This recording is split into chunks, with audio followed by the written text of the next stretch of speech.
Are we ready yet? Just about. I think we're streaming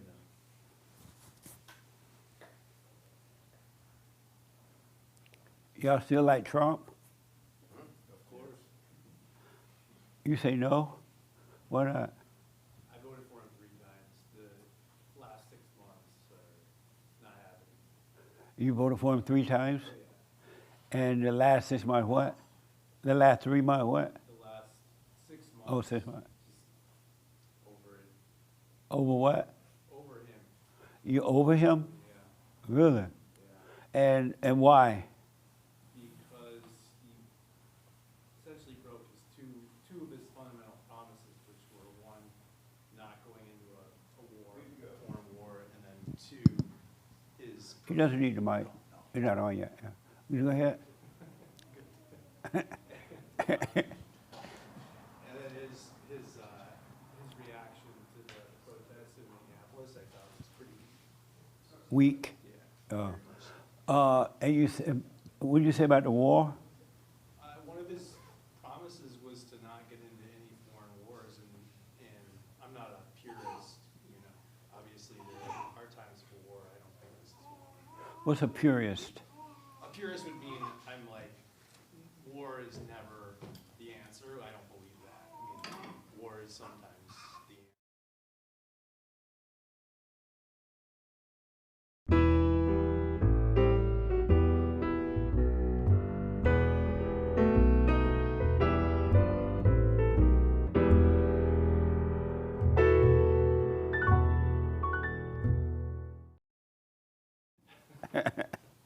Good morning. Welcome to Fellowship. I am Jesse Lee Peterson. You can get involved by going to our YouTube chat line, and Hate will pass on your questions and comments to me. What else? Good morning, y'all. Good morning. How's everybody? Great. Amazing. A mess. The world gone crazy. And it's going to get worse. And you can bank on that. This week, we reported on a guy who was accused of and allegedly setting a barn on fire, a warehouse on fire. Y'all hear about that? And it cost him millions of dollars. And they say the guy was mad because of he wasn't making a lot of money on his check thing. What a mess, huh? Did we report on that already? Yeah, we reported on that this week. Yeah, I'm glad. I hope my employee don't get mad at me. But it's going to get worse instead of getting better. Any questions or anything? Anybody had a week this week? Yes, sir. I have a question for you. Yes, sir. I was listening to one of your recent church clips, and you were talking with a woman who had just gotten out of a nasty breakup, it sounds like, and she was the one that wanted to smash the guy's the guy's car to bits. And I think you had said something like one of her errors that she made was looking to him to be her leader. What is it? I think you said that one of the things she did wrong was looking to him to be her leader. Right. I think that's what you said. And I didn't understand that because that seemed to be a contradiction with the order, the Christ over man, man over woman, woman over children. So I was wondering if you could explain that to me. When men and women get married, the woman should look to the man, but in the right way. But first, she should look to God first. There should be no other God but God, right? So she should not put her husband first. And if she loves what's right with all her heart, soul, and might, and her neighbor as herself, she's going to do the right thing with her husband anyway, because she will be right. And she would know the right order of marriage, and she would do it anyway. But if she put him first, then he would become her God, and he would destroy her. And she wouldn't know how to be a wife to him because she wouldn't have any love, and she would try to get it from him, and he doesn't have it to give. The rule is, and it's never going to change, we should only love God first, and our neighbors ourselves, and then everything else will work out. So that's why I told her that. Thanks. Women think that, you hear about that order of God in Christ, Christ in man, They think that they should just marry anybody, and whatever the man says, just do it anyway. And the man think that too if he's not put the order there. And so he expect her to do all kind of crazy things no matter what he says. And that's not going to work because it's not love. Now you got to force the woman to try to do the right thing, or she has to force him, and that's not love. When you have real love, relationships and life works naturally. There's no effort, no thinking, it just happens by itself. So that's why. That makes sense? Yeah. You gotta always have what's right first. Otherwise it ain't gonna work. Amazing.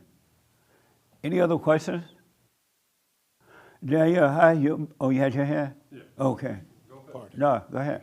Actually, had a few questions for you. I came all the way from Wisconsin to come see you today. Right on, welcome. What's Yeah. your first name? Nathaniel. Nathaniel, okay. Yeah. 1 second. Well, first, I don't want to mess up your YouTube guidelines, but you know what I mean when I say tiny hats? The people with tiny hats? No. Can I say that on YouTube? You're better off saying Jewish people. Oh, Jewish. So why do you think God didn't warn the Jews about What is themselves? tiny hat? Jews have small heads? They have the little hat. Oh. What the? I didn't know that. But okay. Go ahead. Yeah, why do you think God didn't warn the Jews about themselves? You know, what's going on in Israel right now and, you know, overall about Jesus and the Messiah? Why do I think what now? Why do you think God didn't warn the Jews about themselves, you know, what they're doing to themselves? I don't know what that means, what they're doing to themselves. Well, the war in Israel and Iran, them not believing in the Messiah. But God did warn the people, but it was only the non-rabbi people that would not. The rabbis, the leaders did not listen to Christ. They rejected him. But the people accepted Christ, and they follow him.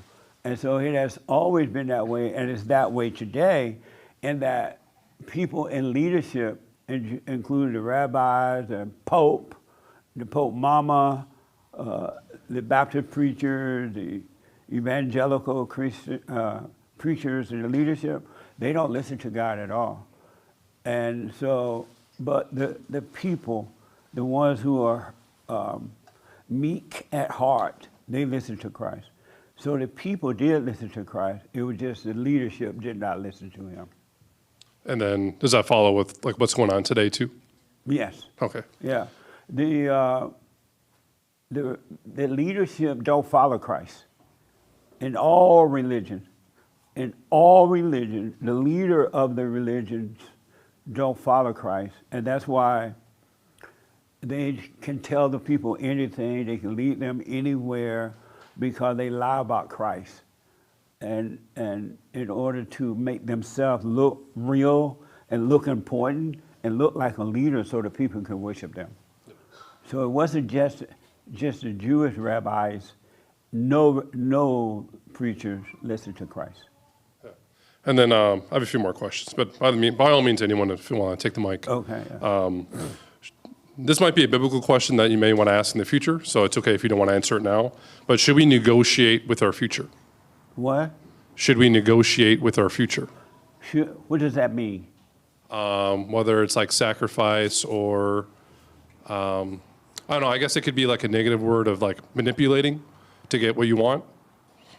So I guess you could use the word negotiation. Should we be negotiating with our future? Yeah. I don't know what that means. Where's the future to negotiate with? Well, I know it doesn't exist, but should we negotiate for anything that we desire or for the right reasons? But how can you negotiate with something that doesn't exist? And how can you, except for material things, if you want a product, you negotiate with someone, right? But how can you negotiate in life, about life, when you don't know what you want in life? You don't even know what to pray for. You don't know what you want. You don't even know what you need. So how can you negotiate? Yeah, I guess the sense of, only material things. You're right on that, for sure. Yeah, if you're doing business and let's say I want to go to Danielle's house, she's going to move and she tell her husband, don't let them move these pictures. And so I go to her husband and negotiate how much it costs to move. If you mean that, yes. But other than that, how can you negotiate with life? Your future. Is it okay if I say I don't know? I'm sorry? Is it okay if I say I don't know? Right. How did you come up with that question? I just thought about hard questions. Just thought about hard questions to ask you. Oh, well, that's a real hard one. You about to pull my miracle off. No, you can't negotiate with life. You have to live life. Yeah. Life is already negotiated, laid out, and you just have to live it. So this is a follow-up, and then one more, if there's time. How are sacrifices on earth a reward in heaven? No. We don't have to make sacrifices anymore. It's done. It's all spiritual now. And that's why he said about the ones that make those sacrifices, you don't have to kill the cow anymore. You don't have to sacrifice blood. You don't have to be doing all that stuff that people do now because it's all finished, it's all done, and Christ was the sacrifice. And no more sacrifices needed. So It's just ritual now. So churches that do like communions and things like that, that's not necessary anymore? No, Yeah. it's not necessary.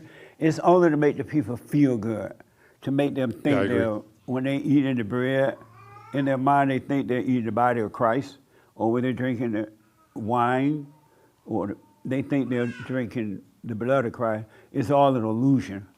The sacrifice has been made, it's done, and that's why Christ said that when we eat and drink now, and eat breakfast, lunch, or dinner, stay conscious. Eat to remember and not to forget, meaning that when you bite that food down on that food, don't go unconscious. And then the next thing you know, your meal is over, right? Because you went unconscious. That way you have a different relationship with the food and it have a different effect on your body if you don't go conscious. Have you ever done that when you sat down to eat and you pray, oh Lord, thank Mama for the food, and you don't remember the food anymore until it's done? You're like, wow, that was good. Yeah, I remember going to like family gatherings or a friend's house, and everyone holds their hands and they're praying, and Yeah. it's No, all to feel good. Like you That's said. all it is now. Yeah, when you eat to remember every time you eat instead of going unconscious. Amazing. Absolutely.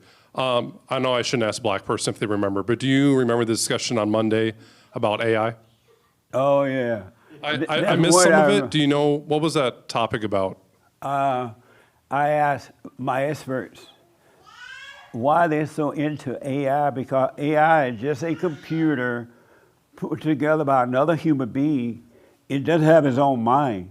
Somebody is telling it what to do, how to act, what to say, but it doesn't have its own mind. Why everybody trusts AI so much, as though it's a human being?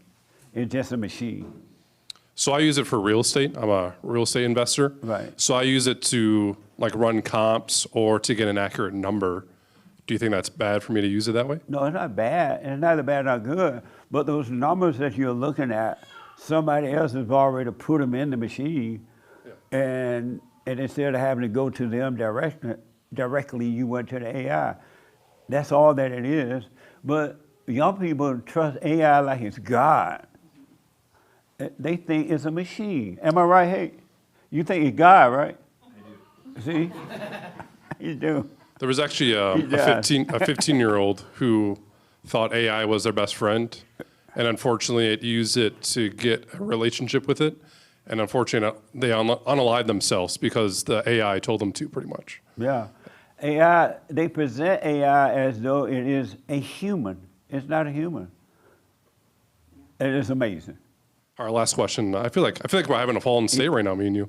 Right. This is your last one. Go ahead. All right. Amazing. Are you familiar with like Fashion Week? Who? Fashion Week, where, you know, designers will have people dress up to show off their brand. Oh, yeah, I heard of that. So there's actually one that happened recently in France. I don't know if you should definitely look at it and, you know, have your opinion on it this week. But what's your opinion on them using it as like a demonic ritual? Because I don't know if you saw the one in France. It happened like 2 weeks ago, but everyone was dressed up as if they were like beyond satanic Halloween themed. I didn't see it, but that's what they do on earth because this is hell on earth. So don't be surprised at anything that human beings do because it's hell on earth. So welcome to hell. Amazing. Amazing. Nice. Right on, man. Daniel, how's your mess going? Okay, I'm going to have Hake give you a lesson on enunciating my name because he Danielle. enunciates it perfectly. He white. I mean, perfectly. He Danielle. enunciates my name better than I do. Oh, yeah? Yes. The 2 L's. It's Donyale. Whatever. Pronounced in French, But- right? It's kind, sort of. Yeah. Sort of. It's French, yeah. Donyale. Colony, right? Yeah. Hold on, man. Danielle. Hold on. So, yes, I do have an update. Okay. That moment changed my entire journey. It changed my life. I decided, and this is on a serious note, I decided I'm not getting angry anymore. You after decided that? Yes, because it frightened me. I saw how it controlled me. Like like I had nothing to do with it. I was Yeah. an observer. Yeah. So quickly, I'll explain something that happened prior to that. My niece by marriage came over to the house, and she crossed a boundary, and I did not handle it well. That happened I- this week? No, it happened before the whole Before the heirloom other break. ornament Okay. incident. And she crossed a boundary. I responded accordingly, but it was with anger. And after she left, it bothered me. I thought I need to make this right, Yeah. but my ego would not allow me. Fast forward to the incident with the ornaments. After the dust settled and, I realized what had happened, how I'd been like demonically possessed in that moment, I decided I need to circle back with my niece and apologize and, let her know that I was wrong Yeah. for that. And so I called her and she refused to take my call. She conveyed to my husband that she had no desire to take my call. And as I sat with it, I didn't say anything, but as I sat with it, all of these thoughts began coming in. Don't call her. Okay, no big deal. She doesn't want to take the call. What are you supposed to do? Drive out to Sacramento? And all of these thoughts began coming in. So I decided I'm going to do the opposite of the thoughts because she also told him if she wants to communicate, it needs to be in writing. So I sat down and wrote, in writing. So I sat down and I wrote her a letter. It was brief, to the point. The incident that happened, yada, yada, I was wrong. I should not have reacted in anger. I just wanted to let you know this. I wish you well. Bada bing, bada boom. And that was it. And my point is that as a result of the incident with the ornaments, it just showed me on a personal scale how imperative it is to drop the anger. Yeah. It's non-negotiable. There is no way to get to God with anger. It's not Not happening. at all. So that's my update. Oh, and the heirloom ornaments were returned. Hallelujah. And I put them in storage promptly. They brought because- them all the way back from Mexico. Yes, Wow. yes. Right on. He was a man of his word. Right on. Yes. Well, thank God. Uh-huh. And so you're never going to get angry again. I don't plan on it. In fact, your assignment, do not get angry for 1 week. Right. I did it for 1 week. I'm now on 2 weeks. And I have to say, I feel like I'm in heaven. Right like on. I've had you many- are in heaven when you don't have anger. I feel like my week, this last week was the best I've ever had. And it was still the same old darts that the enemy throws. Yeah. But it It felt good. Well, not to stay get with angry. it. I am. Stay with it. Absolutely. Amazing. One person been saved. Right on. You got to overcome the anger. Did you all hear my story about the lady watering the plants on the radio? Who did not hear it? Oh, good. So there was this woman watering her plants, and she had flowers and plants. And when people walked by, she would like brag about how beautiful her flowers are. You like my flowers? They're so beautiful. And the grass was beautiful. And each person that went by said to her, there are no flowers there. There are no flowers. You don't have any flowers there. She's like, yes, I do. See, these are so pretty. I put water on, take care of them. And everybody told her that there were no flowers there. But she didn't believe it. And then they went down the road, and there was this guy, went down a little further, and there was this guy sitting and talking to himself. But he had another chair there, and he was talking as though two people were speaking. And he was having fun, and they were like talking. But when people went by, they said to him, there's no one there. Who are you talking to? He's like, that's my friend. I'm talking to my friend. But, sir, no one is in that chair. No, you see him? I'm talking to him. And he could not believe anyone that told him there was no one in the chair. And then there was one guy that they ran into, and he was commanding an army. He had been in the military. He was like the soldier in the military. And so he was, in his mind, running an army. And people were like, no one is here. And they can believe it. The guy like, no, don't you see the soldiers? No one is there, sir. And what they realized, and they were like, why are these people acting this way? Why they believe in something that's not even there? They're having conversation with themselves. They're watering flowers that's not there. And they realized one of the people that were with them said, you know what? You are in an insane asylum. And these people don't see what they're doing. They're talking to an empty chair. And the guy said, that's how it is when you believe thoughts. And you're talking to thoughts, you're talking to an illusion. It's not even there. And that's why you're insane when you relate to thoughts at all. When you believe them, when you talk to them, you're talking to an empty chair. Because the thoughts are all illusions. They're not real. But people talk to them. Anybody ever do that? Y'all don't talk to your thoughts, right? No? You don't believe your thoughts, right? You believe in illusion. It's not even real at all. You're in an insane asylum, just like the folks in the crazy house. You're in a crazy house where you believe thought. Isn't that amazing? What do you think about my story in the black? I relate to that person talking to no one in the chair sometimes. And why do you talk to an empty chair? Because I do see the devil sending me things to be upset about, or like this imagination thing. I'm still kind of in and out of my imagination. But do you realize you're talking to the wind Yeah, I do. and no one is there? I do, and that's the thing. I do realize that. Like, I know this is not real. Like, I do see that the devil is here, and he's sending me these fake things. So why do you respond?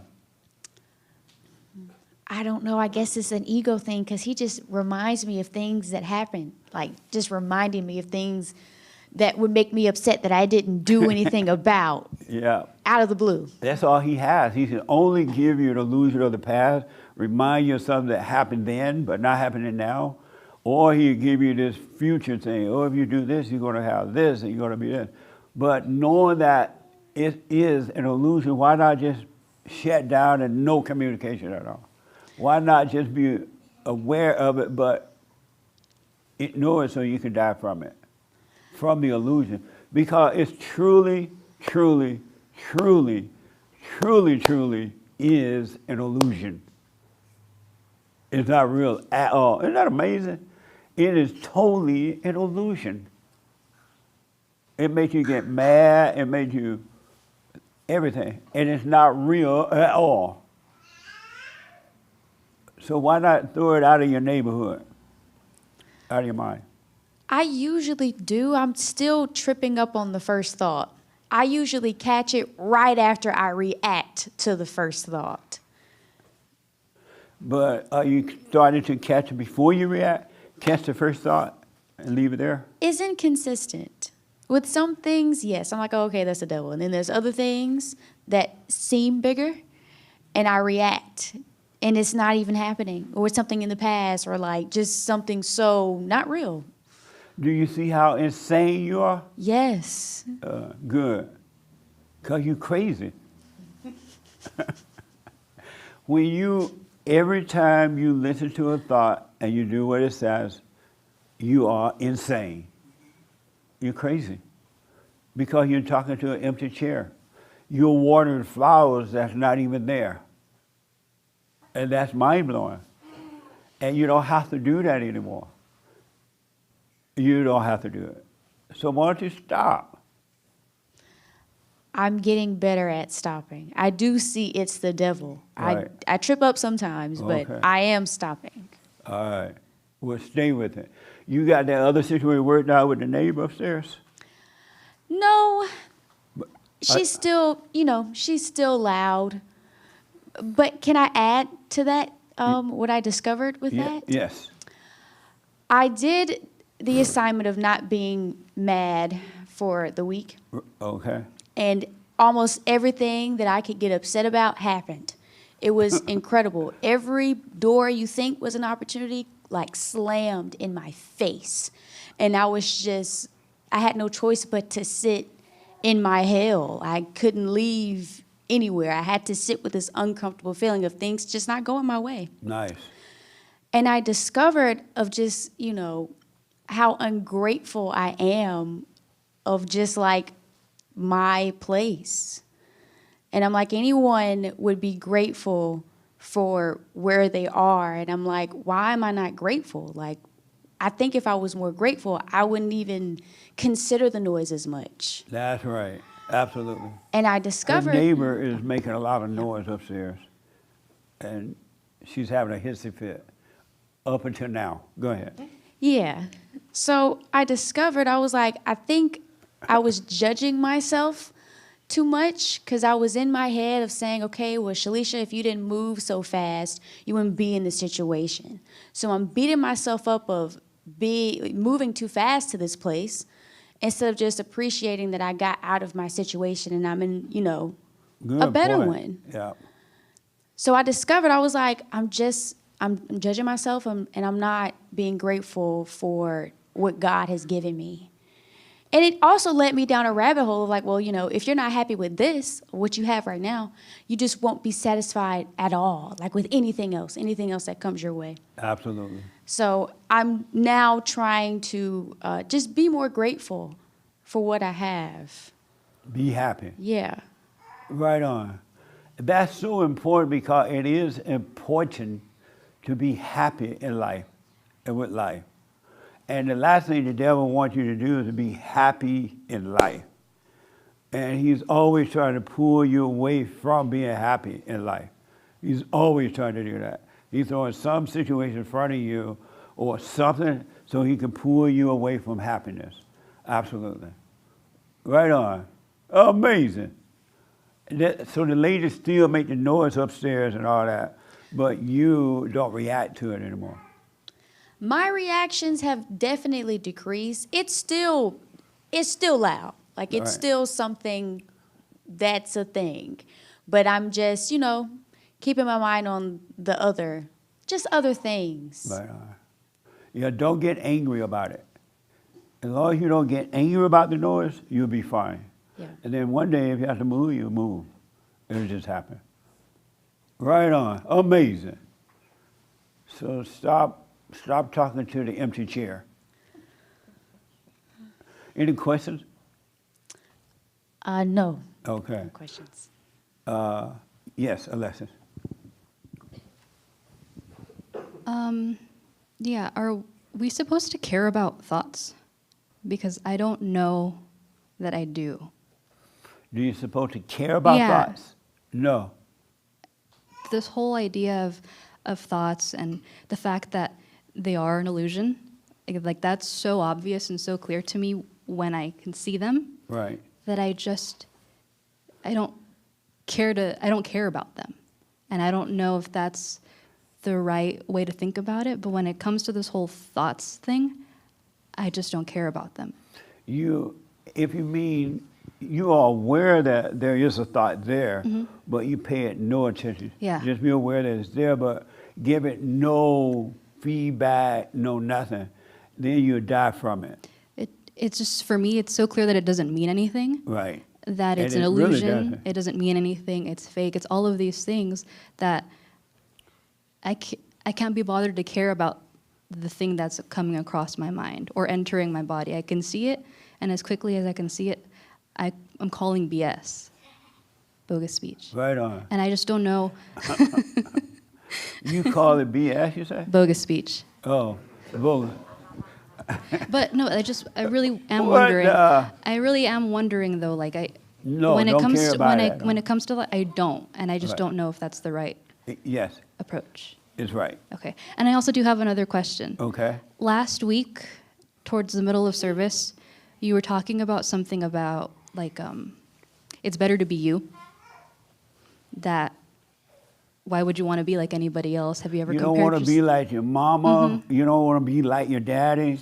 You don't want to be like the richest man or woman in the world. You don't want to be like anyone but you. I remember. You want to 100% be you. It was weird because when you said that, like, it almost made me want to cry, to be honest with you. And I was just like, that's so weird that I was sitting in the chair and I was like, why do I feel like crying right now? Because my question was like, well, if we don't know who we are, how do you be you? Like, how do you do that? How do you do that? Because also, there are things that you say like, you don't have to be you anymore. Right. Right? So Right. it's like that whole thing. Because I know there is like a real you that exists. Right. And we can't really touch it, but we like know it's there and there are glimpses of it. And I've seen glimpses of it, but it's almost like I don't really have control over that part, but I know it's there. And so it's like when you say that there is a real you, and like I know that's true for sure. Right. But how do you access that? How do you know that? And how do you be you? Good question. So when I say you don't have to be you anymore, isn't that amazing? Yeah, that's pretty cool. So you want to know how to assess not being you. Yeah. To be Okay. the real you, I guess. Right. I love being me. But even as a kid, I always wanted to just be me. And I love it. My friend wanted to tell you how to be you. He's like, what? How do you get to being you? How do you assess that? How do you get there? You have to drop all identities, all thoughts, all attempts of trying to be you. When you drop all of that, then you will be you. 100%. Don't try to be anything, anyone. Don't try to be like anyone. Don't think of yourself as being someone or not being anyone. And the real you will appear. And it's nothing like what you can even, the imagination, the thought cannot even imagine who you are. It's nothing like that. But when you stop thinking about it, you will become you. Yeah. That's cool. I just realized, like, when I was sitting there and I was like, why am I crying? Or why do I want to cry right now? It was because in that moment I was like, I still don't know who that is. And there was, like, the devil was like, you don't know who that is? Yeah, you don't know what that is. And and that was, like, interesting to, like, watch that. Yeah. But it did leave me with that question of, like, well, I don't know what that is exactly, but I do know that it exists, and I just leave it there. The one thing about being you, you're not going to know that you're being you because there's no thinking in being you. Being you is just being you without thinking that you or being you or not. It has no identity at all. And yet, God uses you, unlike anyone else, he'll use you for his purpose. I can believe that. Yeah. But, and you won't think about it though, you just live it, you just do it. And you would not have, as he said, you would have no identity at all. You would just be you. You would be, it's so fun too. You would be you without thinking about being you. Mm-hmm. You would be you without, it would never occur to you that, oh, I'm gonna be like Bill Gates. I'm gonna go out and make a ton of money. Or I'm gonna be like this person or that person. You just, because you would know that everything is already provided for you without thinking about that either. It just works without thinking. Everything is fine. Right on. And then God will have you, his will be done through you without you knowing it. Well, you would know it's not you happening, making it happen, but it'll be fine. Yeah. But when you stop thinking about it. All that stuff makes sense. It's only when, in that, like I said, in that moment in that chair, I was like being played with in the chair, Yeah. obviously. But what you're describing, the no effort part of it, that's, I've been there too, and that's when I'm not thinking about it. That's when life is just happening. Yes. And it just continues. So, Another thing that will happen when you become you, no. you're gonna, or as you becoming you, you're gonna see other people's misery. Even when they smile, you're gonna know they're lying, that they're miserable, they're not happy. And because when you're not you, you're so busy thinking about yourself, you don't really look at other people. You don't see what's going on. You don't know that they're hurting, so you don't know how to help them because when you're on your ego trip, it's all about you. It's never about anyone else. But when you're not on that and just being you, you're going to love everybody and you'll see their misery, and the Lord God will help you to help them if they want help. In the right, whatever that way is in the right way, it'll happen. But you got to stop being you. And the only reason everybody in this room are not 100% free right now is because they don't want to be. Because if they wanted to be, they'll stop communicating with the false devil, the illusion in their mind. Yeah. As Donyale said, they would never get angry again. Because they would be of total love. And in love, there is no anger at all. It's just pure love. There's no punishment. There's no judgment. There's no past, no future. There's no anything but love. God is all love. He doesn't punish you. He's not trying to teach you anything. He's not making situations happen so you can learn from them or anything. He's just all love. And when you stop listening to this, you will become that too. It'll be amazing. Right on, I believe that. Nice. Yes. To your point about, what did you say? Because there were two things I noticed as I maneuvered through the assignment of not getting angry. One is I didn't go the extra mile. Like someone asked me in the workplace, you know, did I leave my such and such in here? And typically I would have, no, oh, I didn't see it. And then I would go and start helping them look for it. But instead I just, nope, I haven't seen it. Everything was just very, like, it was so, I didn't put any effort into anything. I didn't put any effort into my answers. My yes was yes, my no was Right. no. I didn't have any feelings about it. I didn't go the extra mile. I didn't do anything. I was just being. And the moments when I typically may have gotten angry or felt that feeling, those moments, to your point of it being an illusion, those moments came at me as they had been. However, just sitting and watching it and not identifying with it, as Jason was saying, it passed What's by. his name? Jason. Oh, that's your name? You did not know his name all this time. How long have knew you it. been going here? Like 25 years? Yeah, I forgot his name. Oh, okay. But anyway, go ahead. Anyway, now I lost my train of thought, so I forgot. In any event, I think I made my point. Okay. That the anger, wait a Stay minute, away I from, really didn't. stop talking to the empty chair. Stop talking to the empty chair. Oh, the point about it being an illusion. Yeah, it just passed by, and it was if it never even happened. Like I forgot what it was Yes. that made me angry, or that would have made me angry, instead of living with it throughout the whole day, even though I wouldn't respond to it. But I'm still kind of thinking about ways I should have responded. You know what I'm saying? How something happens that makes you angry, you don't respond, but you feel like maybe you should have responded, and this is how I would have. It's talking to the chair. That's all Right. it's doing. Yeah, It's just be- talking to the chair. Absolutely. So anyway, So I just cut wanted out to add talking that. to the chair. Yes. And then Raymond. The young lady in the black. Yeah.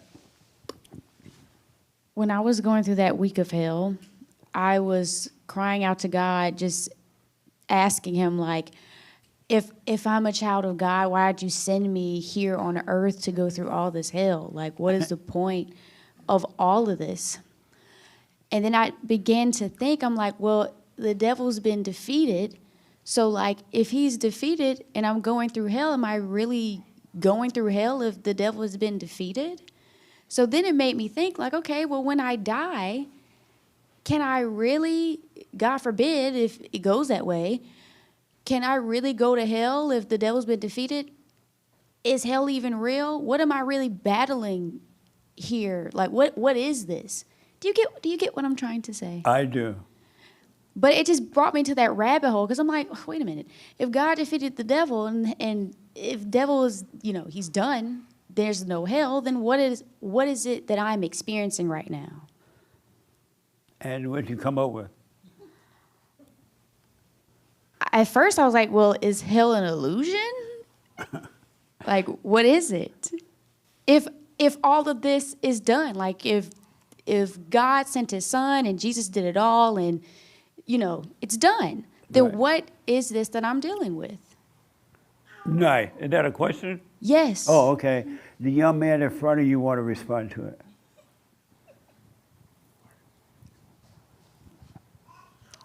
I don't think I have the answer. Oh, you don't? No, I But don't. you're going through the same thing, though.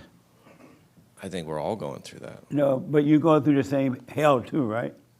Sure. I And- think it's in your brain, though. It's in your thoughts. That's the hell. But what she's asking is more intellectual, like an afterlife. Sounded like, if I go through this struggle here on earth, is there an actual realm of hell or heaven? It sounds like that's what she's struggling with it. I'm more struggling with here and what we have to contend with here, which is mainly our thoughts.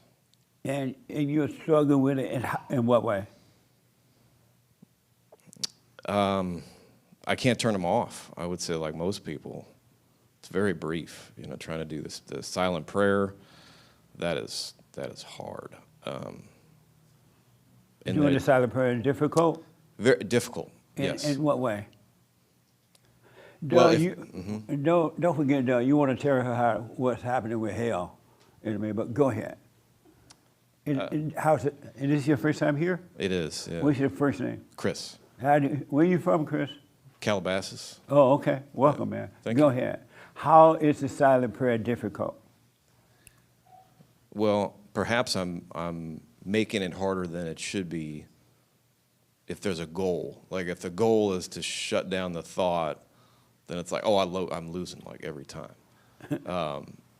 So it might be the way that I'm framing it, but I sit there and try and do it, and the window's open, I hear the birds. That's helpful to try and calm it. But 5, 6, 7 seconds into it, there's a thought going this way and that way.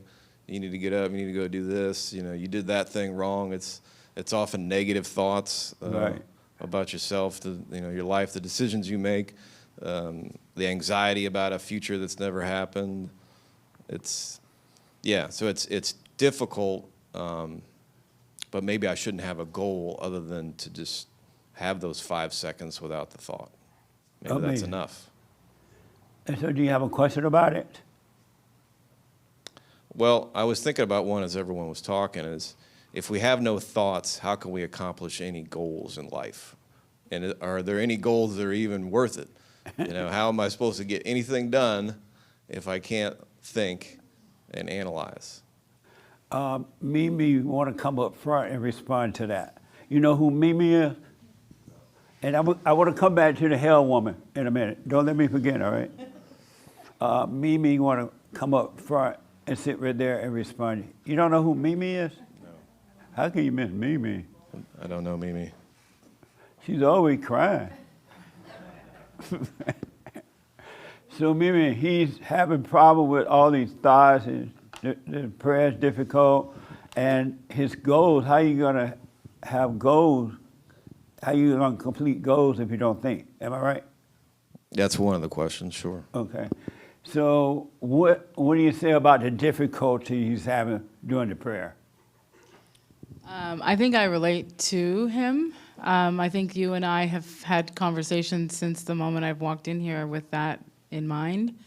I think that you just stick with it and you kind of realize that those thoughts are not real, that it's not happening. There is no you to kind of be tormented by these thoughts. I'm trying to give you everything I got because I'm still kind of in the basement. You still in the basement? I'm kind of still in the basement, Jesse. What a mess. I don't care about you shaking your head. I'm okay. I'm okay. I'm okay. And why are you still in the basement? Why not at least Because, make it to the Jesse, first floor? you know, I thought about it today just on the ride here, and I'm just like, some of my trauma caused me to make deals with the devil, and it just caused me to realize that there is a part of me that does not want to let go of my hell because I feel like I'm just like Eve. You know, he whispered in my ear and he tempted me with something that would allow me to hold on to my anger. And I'm just like, oh, it sounds so sweet, you know, something to still be mad about, somebody that did something wrong. You know, I realize that I think every time I distract myself from my thoughts or do something to find a thrill, it's just another agreement. It's just another whisper from the devil that I'm like, hey, sign me up. I'm here for it, you know? And so unraveling all those agreements are kind of hard.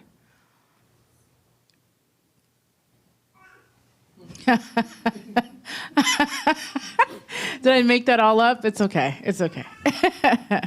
Mimi is talking to the empty chair. I'm the example. She is watering flowers that doesn't exist. And I don't care how many people come by and say, Mimi, there are no flowers there, but I see flowers. They are there. Look. Mimi, there's no one in that chair. No, that's my friend. I've been knowing this friend forever. Why you keep talking to an empty chair? Because it gives you something to do, I guess. I'm not sure. I mean, if you could jump into my body and answer that for me, I'd gladly let you do it.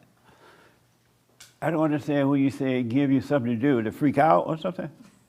I don't know. It gives you, when you say something to do, what does it give you to do? I don't know. What do you mean it give you something to do? I mean, it just the opposite of being still. I don't understand. Well, welcome to my world. There's a lot I don't understand either, which is why I keep showing up, you know, but that's why I'm in the basement, you know what I mean? And I'm happy for everyone else that isn't, but I am. What would happen if you just don't respond at all? I don't think I do. Well, then what's the problem? I'm not sure that I pointed out a problem. What? I'm not sure that I pointed out a problem. You said that it tells you about your past and what happened in the past, right? No, I think that I'm making a reference to the fact that letting go of my thoughts, and how that becomes the challenge is because I think that there's parts of me that doesn't know how to let go of my anger. But you let go of the anger by letting go of the thoughts. Okay. And when the thought makes you judge whatever happened to you in the past, let's say it bring up it remind you of what happened, something that happened in the past. When that happens, don't respond to the thought and don't judge. Don't get mad at yourself or this idea about something that happened a long time ago and it's not happening now. Just give it no room because it's all an illusion. There's no you to judge. There's no other person to judge. There's nothing there at all. It's just a thought. It's nothing more than that. I got it, Jesse. I mean, like I said, I'm happy that, we have this and we have this fellowship. That's great. I'm happy for everyone that is on their way to the 50th floor. That's great. But I'm here, and that's it. Seriously. And what's it? Where I am, still working on the same stuff I was working on the first day I walked in here. You still believe in thoughts. Sure. But when we say it's an illusion, do you believe that? Sometimes. And what is it like when you believe it? Sometimes you can see it as an illusion. I think the most times that I'm not able to see them as illusions is when I'm judging myself. And who are you? Who is the self that you're judging? The self that has lived up to this point. What self is that? Me. And who are you? I don't know. But who are you judging? The person that did all the things up to this point. The person that woke up on a Sunday and grabbed a tissue and sneezed. Like that person. But you have never done anything wrong. All that stuff you think you did, it wasn't you. But Jesse, now do you see why I was sitting in the back? That's why I was sitting in the back. Because Why? I'm okay with observing and absorbing. I don't really have to, you know what I mean? Like I'm okay that I'm not okay that I'm in the basement, but I'm not necessarily saying, oh gosh, please help me. I'm working it out. I'm working on me. Me, I'm working on me. There's nothing to work on. Okay. But do you understand that and I know some of the stuff you went through. Sure. But do you know that it didn't happen to you at all?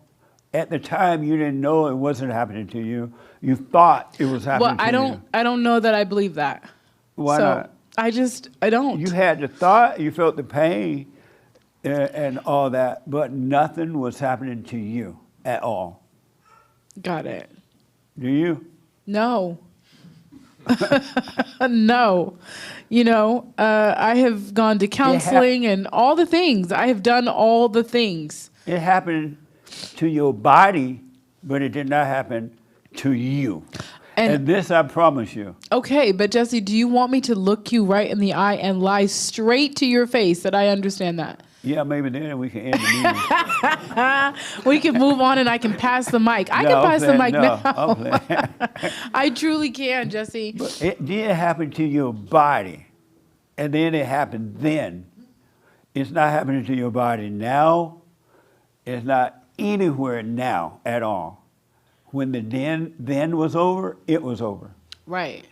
And the only thing that hasn't healed, your body has healed, right? True. And so all you have is the thoughts about it, right? Right. So your soul has not healed because you keep believing the thought.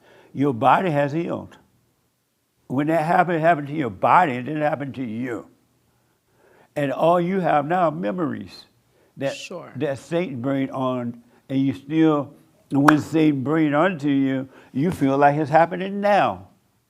And you think everybody's thinking what you're thinking about it, and they see what you see. But it's just an illusion. It's just a thought. It's not even real. Okay. Okay, Jesse, thank you. What? Okay, Jesse, thank you. What did I say? You said it happened then, it's not happening now. My body has healed, it's just my soul, because the devil keeps reminding me of the past, and I go with it. And you feel, when the devil reminds you, you feel like it's happening right now.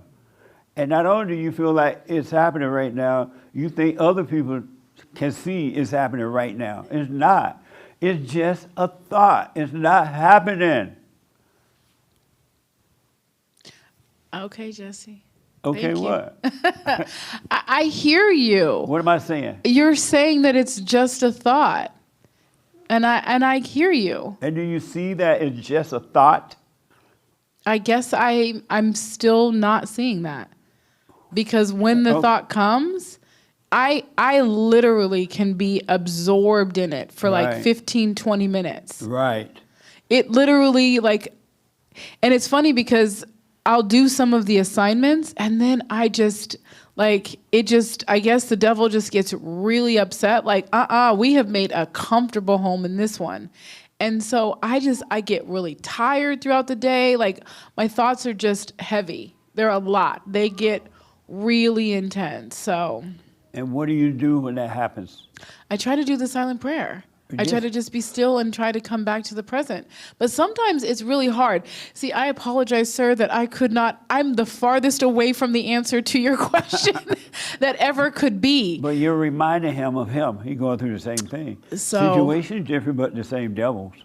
Yeah, I get tired and I try to come back to the present, but there's something that almost feels like I can't even reach the present. Like I'm just so stuck in the thought. I know what it is. What? The devil. So, but then that's when I start to feel the weapons that we're not warring against, flesh and blood. And I'm like, well, where do I fight? How do I fight this? Nowhere.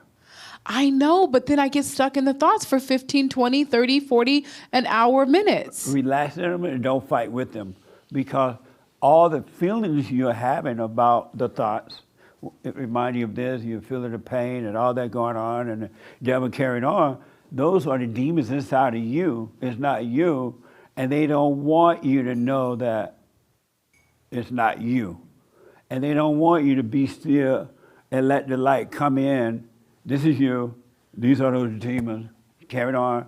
They don't want you to be still, let the light come in and destroy them. They are afraid to leave you. They have to find a home. They live in human beings. That's why human being nature is so wicked, because the devil has possessed them and lived through them, right?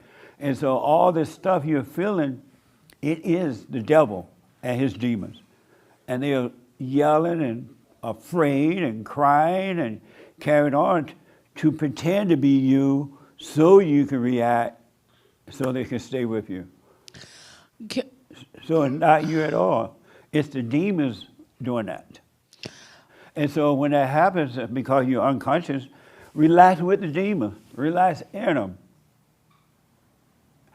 I remember when a demon used to do that to me, and I was afraid. And I would just go home and just fall out on the couch from work. I was like, God, I have no idea what's going on here. Because at the time I didn't understand the demon thing. And I said, but I know you must be letting this happen. And so I would just fall out on the couch, no dinner, no nothing. And then the next morning I got up and went back to work. But I didn't know at the time what was happening. Right. But those were the demons in me. I thought it was me. I felt it in my body.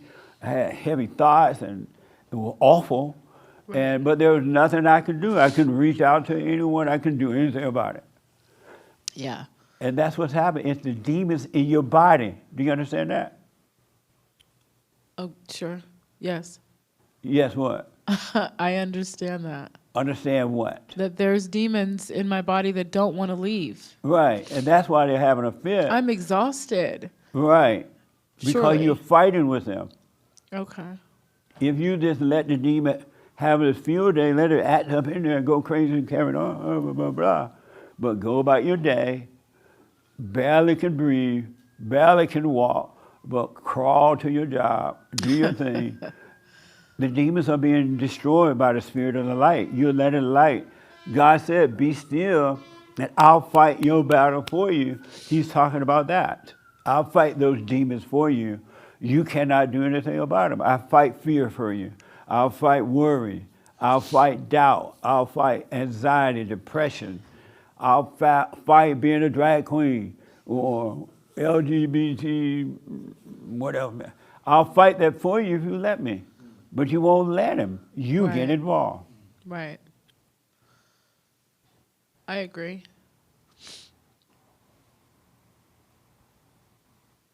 As long as you play God, he can't help you. And when you're acting that way, you're a prideful person anyway. Stop being so pride like you all that. Oh, I don't think that at all. That's why you act that way then. No, it's not. Then if you didn't think that, why you won't let God be humble? Why don't you humble yourself in those moments and let God do it for you? I never thought about it like that.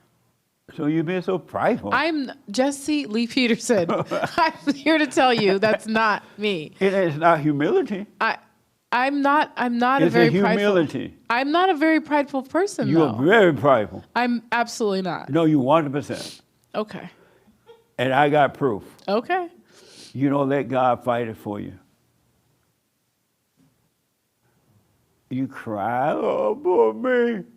I do not care about you saying that. If you were a humble person, you would let God fight your battle.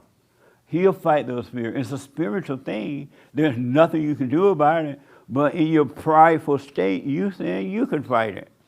I'm gonna judge these people for doing this to me. I'm gonna punish them. I'm gonna get revenge. I'm gonna judge them. You're a prideful person. And God cannot help the pride. He only helps the humble. He can't help the prideful person. That's true. So why don't you humble yourself, and when these ideas come, let that space stay there so he can come down and help you. Okay. What? Okay. It's spelled the same way it sounds, an O and a K. And what's okay?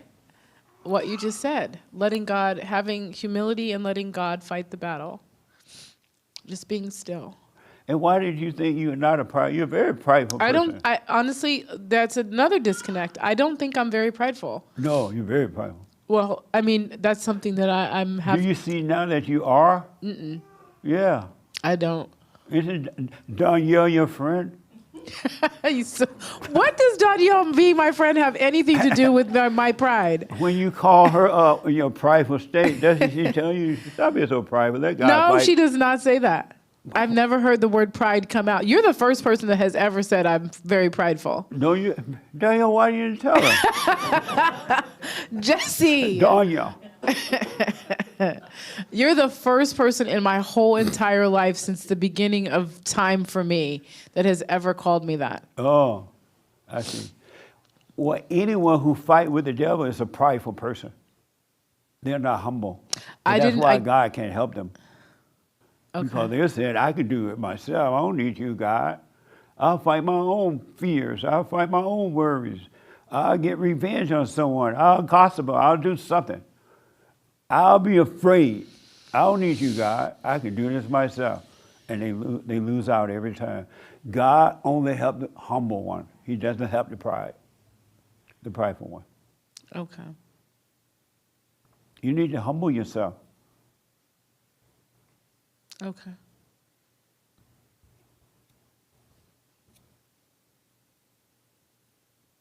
I mean, you can't tell if I'm going to do it or not, so I'm saying okay. It makes sense? It does. Yeah. Stop fighting your battle. You can't beat. You won't win. Don't fight with others outside of you, and don't fight with the demons inside of you.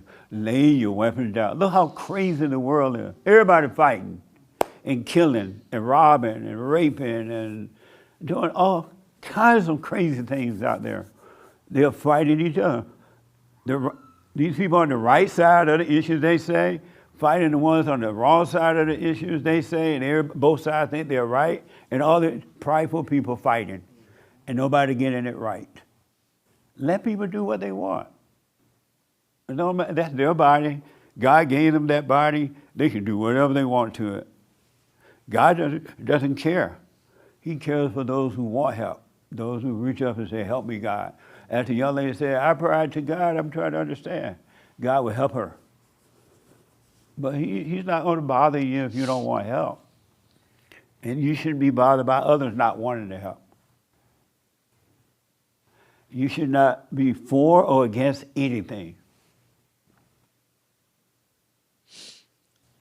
Any question? No, thank you. And so what you going to do now? What you going to do when they come for you?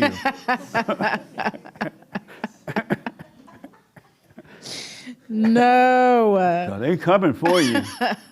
You know what? The devil hate this meeting right now too. He literally hate this meeting. He hate everybody in this meeting. He hate the fact that we're discussing him. He hate the fact we're pointing back toward the truth. He hate this kind of stuff, right? He would rather for us to be up hooping and hollering and singing and running up and down, spinning and holding hand and way into the Lord. He would prefer that. Mm-hmm. He hate this meeting. No. He hate that I just told you that all those feelings in the past and the things you think about is him. They're the demons in you, not you. He doesn't want you to know that. He wants you to think it's you. He doesn't want you to know because he trembles at the idea you may let go and let God, and then they have to leave. That scares the devil more than anything else. So the silent prayer just gets you still? That's yep. Okay. So the light can come in and take over. And there will come a time, if you stay with it and stay with it, stay with it, and the Bible says, I pray without ceasing or something like that. Pray without ceasing. You're going to find yourself naturally being present with God all the time. You're going to be conscious. It will happen. And so I almost don't want to say this, but I'm going to say it. So let's say you go to bed, you didn't pray. Or you got up this morning, you didn't pray. You would not even say to yourself, oh, my day's going to be bad. I didn't do my prayer. I forgot to do the prayer. You're going to wake up in prayer. And so if you don't sit there and quietly do it, you're going to be in that state of mind anyway. It'll be fine. And you still do the silent prayer, sit and do it too sometime, but you're going to be ceasing in prayer without ceasing, without stopping. You will always be present with God. It'll happen. They're never going to leave you. He's not going to stay if you stay with it. Thank you, Jesse. All right? So let me go back to the young man and then the woman in hell. So the only reason the prayer is difficult is because you're putting effort into it.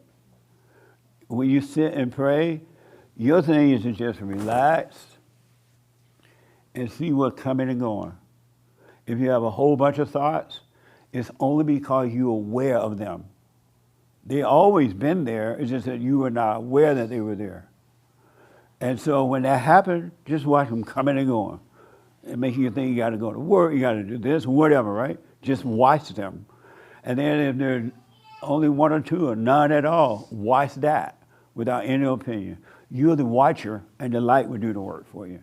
You're not supposed to put any effort into it at all. That makes sense, and I think it's the judgment. Be ready to the mic. Sorry, the judgment that comes after that. Like Yes. like I see the thought and I make a judgment about it, or I see that, oh, I couldn't do that. I couldn't be silent. Then I have a judgment about that. Yeah, leave So- all that out. Right. And the fact that you're aware of the thoughts or even no thoughts, it's not that they're not happening, it's just that you see them. When you see those thoughts, they won't come as fast anyway because they don't want you to know they've been busy in your head all your life. And the light is shining and they're afraid of the light. But don't put any effort at all. Don't judge it. Don't have a conversation with it or anything. This makes sense to me. It's sort of, to me, it relates to dealing with negative people in your life that, like, maybe you have to. Like, I have a couple people that I have to relate to on some level for just a little bit. Yes. And if I allow them, they're almost demonic. Like, they can trigger bad emotions. And one of them's my ex-wife. But Your ex-wife? my ex-wife. Yeah. God bless you. So, but I've trained myself to separate myself from those emotions, so that when I have to deal with her in a business-like manner, maybe having to deal with our child, that I get the message from her, and it might be a slight reaction, but then I might take a day, maybe 2 days, to come to peace and have calm, and then I could come back to that message, and I respond accordingly only to those that I need to. So if I could learn to handle my thoughts the way that I'm handling my ex-wife, that would be easier, but it's a challenge. No, if you learn to observe thoughts, you can't handle thoughts. You just observe thoughts, and then you got a maid. Do you realize that your wife is possessed and she can't help it? Just that she's having the same thought you're having, different situation, but her thoughts are telling her to give you as much hell as possible. They'll tell her, don't let you play with your own child. They'll tell her all this stuff. Do you realize she's possessed as well? I do. I think it's taken me some time to realize that and forgive her for it, but still I have to have a big wall up anyway to protect myself without judging, No. No wall? No wall. No. Sounds very unsafe.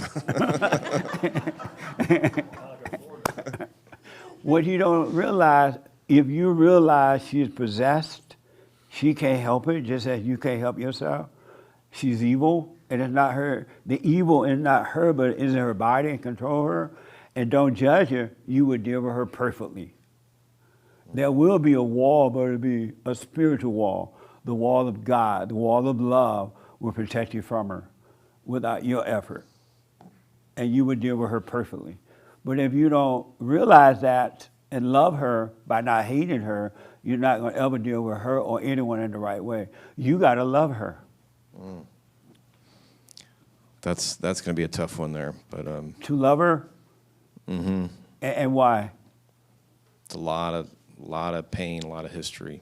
Yeah. Yeah. But it's just like Mimi. That happened then.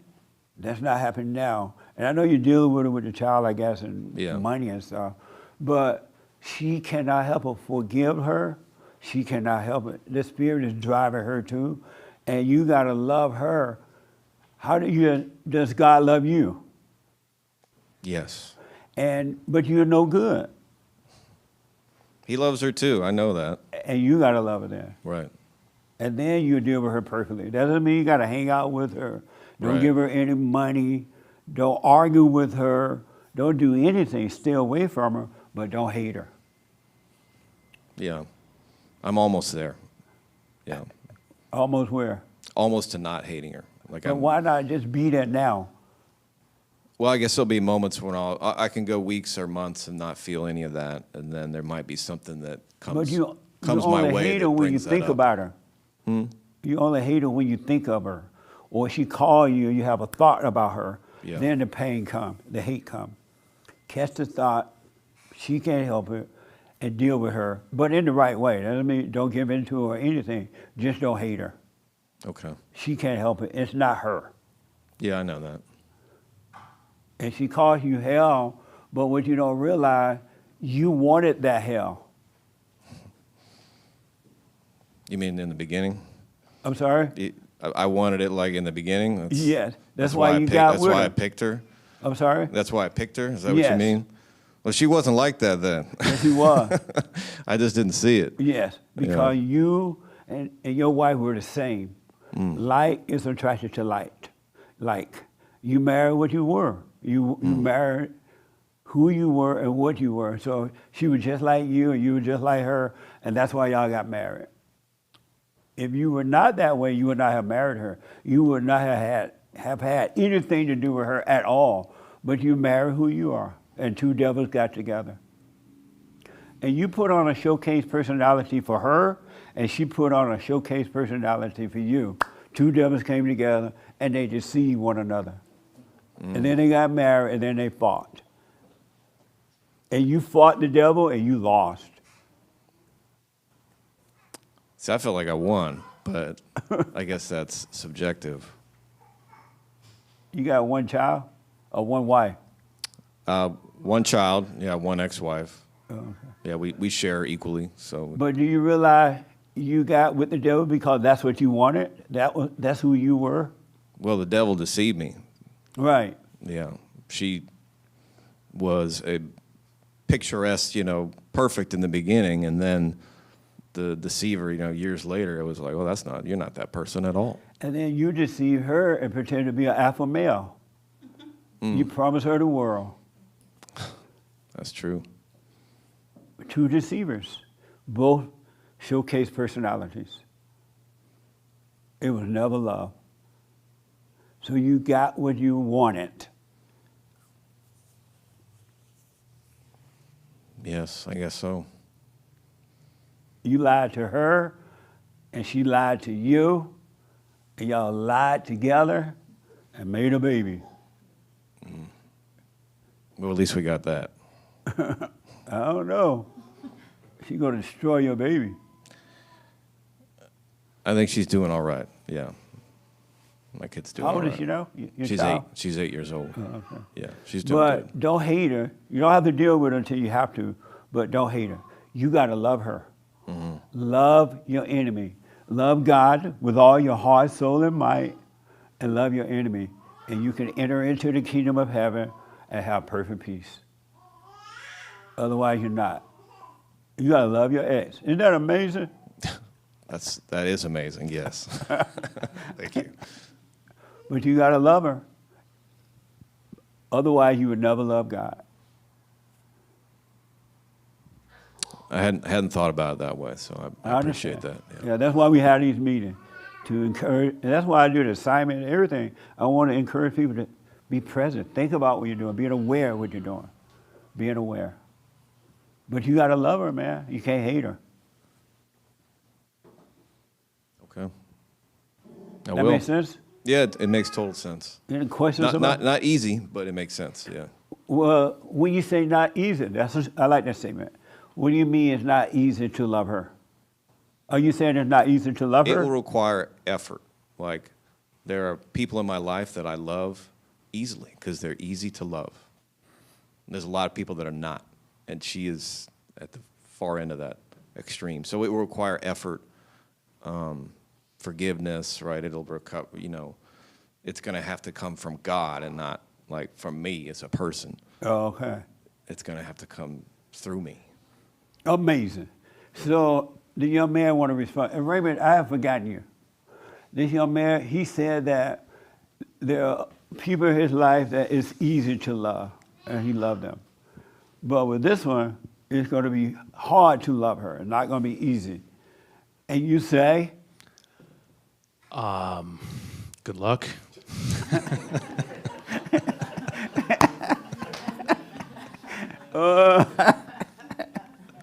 that's funny. I mean, I guess it's just, really, it sounds funny, but I think you just have to stick with it. Mimi, I think you said stick with it. I think that was an important thing to say. I know that's been repeated. Tell Mimi to stop being so prideful. But really, the stick with it thing, I think that's really, really, really important. So I think if the person's that difficult, I think just sticking with it, and then the not judging yourself, not being too hard on yourself. I think especially at the beginning, when you are trying to be aware of thoughts, the judgment comes in. That's one of the first things that comes in. It makes it really difficult to kind of get outside yourself, because you'll immediately just start judging yourself. Why are you thinking that? Oh, now you're thinking about the thinking. Oh, you let yourself go for 20 minutes. Now you're, all that stuff. And it's like you just have to kind of step back and just be easy on yourself. So. Okay. The young lady in the back chair. Yeah, right there. He said that it's not going to be easy. I understand what you're saying. It makes sense. But it's not going to be easy. There are other people in my life I love, and it's easier to love them. But with this one, it's not going to be easy. You say, speaking to the mic for me. I say, just don't listen to the thoughts and see, just like see through her, and it's love. Whatever's going on, let her be her, but you just stay calm and just see love. It's not easy though. But Wow, it what can be done encouragement. though. It can be done. Thank you for that. That should help. Yeah. It's not easy though. not easy, He but it just can be said it done. wasn't easy. Yeah. Okay. Just keep trying. You'll get it. All right. Alice want to respond to that. This is such an amazing point. Yes. I'm going through that too, and I realized that the people that I couldn't love, it was because I couldn't control them. I wanted them to be the way that I wanted them to be, Yeah. and when they wouldn't play along, then I'll start to have resentments towards them. So I had to work on myself to accept everyone the way they are, not who I want them to be, and that helps me today to just put aside my pride and my ego and all the control that I needed to feel secure myself, because I didn't want to feel anxiety, because I was feeding into that ego that kind of reassured me and the false identity that I was trying to maintain. So once I let go of all that, I'm able to communicate with my ex-wife. I have 2 ex-wives, 4 You're kids. lucky. Yeah, so I get it from both sides, and yeah, I didn't have a choice anymore. So and I was prideful. I think I was more prideful than Mimi. I was gonna call her Gigi. Sorry, and so I wouldn't let go, and it gets worse. So at some point you just have to surrender. So I surrendered, before it got worse. But I had to really let go and get to know myself. And the more I got to know myself, I started to have love for myself. And then I realized the love I was giving before was not real love. And then I was giving love before if I got something in return. And now I just do it without expecting anything. And it gets easier. And Nice. Did it help? It ain't easy. Yeah, it helped a lot. Yeah.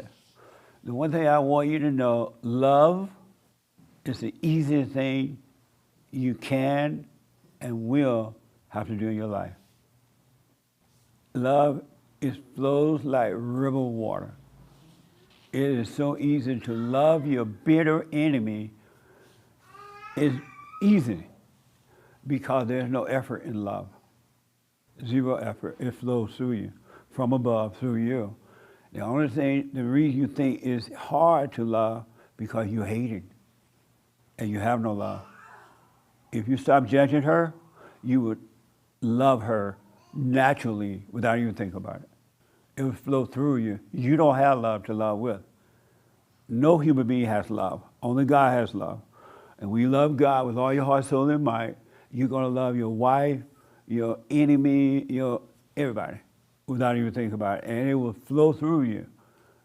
And it will have nothing to do with what has happened with them or not happened or who they are or anything. Love is easy. Love is beautiful. Love is light. Love is life itself. And it will flow through you. But you're judging, and that's what the difficulty is. And those people you say you love, you don't love them either, because you have no love. You just like them or love them because they haven't done anything to you yet. Wait until they do something that makes you mad. Your love turns to hate just like that. And then it turns to love, and then it turns to hate. You love what you hate. You don't love those people either. If you don't love one, you don't love none. I mean, if you don't love all, you don't love none. You love no one. Christ came for all. And he said, what you do to others, the least you do to them, you're doing it to me. So when you hate your ex, you're hating Christ. You're hating God. You're not just hating your wife. You hate your God, and you hate everybody around you and everything, including yourself. Because we are one. We're not separate. We are one. The mind makes you think you're separate, but we are really one. As Christ said, we are one with him, he is one with us. He and the Father are one, so are we. We and the Father are one. But the mind makes you think, it separates you like that. It makes you think we're separate and we're not. So you don't even love those easy lovers. That make sense? Yeah, I think you're talking about people that are likable because they're pleasant, so they're easy to like. But love is different. Yeah. As Alex was saying, that those people, including your parents, they treat you nice, and so you like them. They're pleasant. You like them. Right. But the moment they do something to hurt your ego feeling, your pride, now you hate them. That's not love. That's hate, disguised as love. Love is easy because it has nothing to do with you, just like hate has nothing to do with you. It's in the mind. It's in the heart. Your heart is wicked. You need love. You need to forgive. Be pure at heart. Be of love. And everything else will flow. That woman cannot help herself. Like Alice said, he can get along with those women now because he doesn't hate them anymore. It's not about him. It's all about you and not about her. You don't love her and you love no one.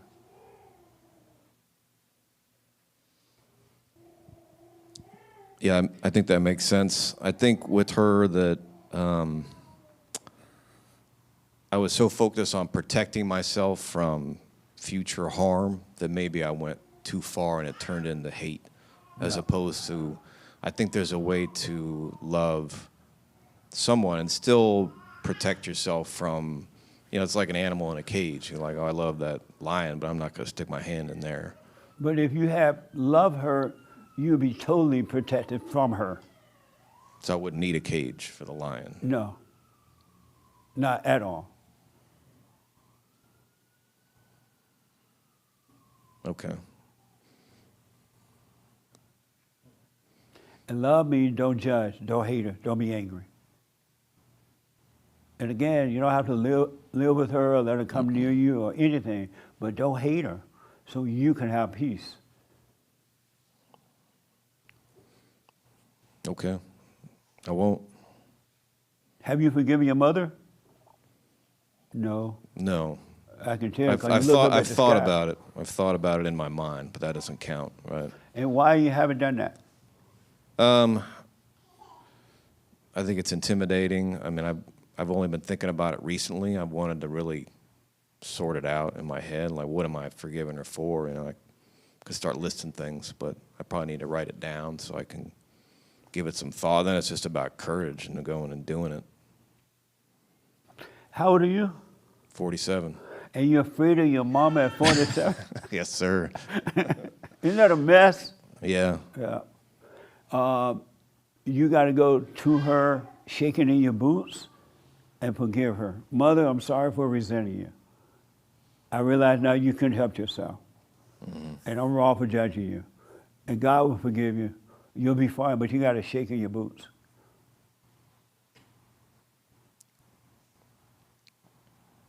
Yeah, I'm going to do it. I would recommend doing it to her, but I recommend sooner rather than later because tomorrow is not promised to you. Yeah, she's old. My dad's even older, so that's another thing. So you're going to do it today? Not today. Why not today? Oh, man, you like to call people out, don't you? Yeah. So what? You really call people out, don't you? What do you mean? Put them on the spot, so they say it. They say, I'm going to go do it today, and then they got to face that if they don't honor their commitment. Yeah. Why not today, though? I got somewhere to go after this. I mean, that's my first response. I'm going to go see some friends and have a pleasant time. That sounds very unpleasant. Right. Which is more important, your soul or pleasant times? Because after the party is over, you're going to go home and cry. And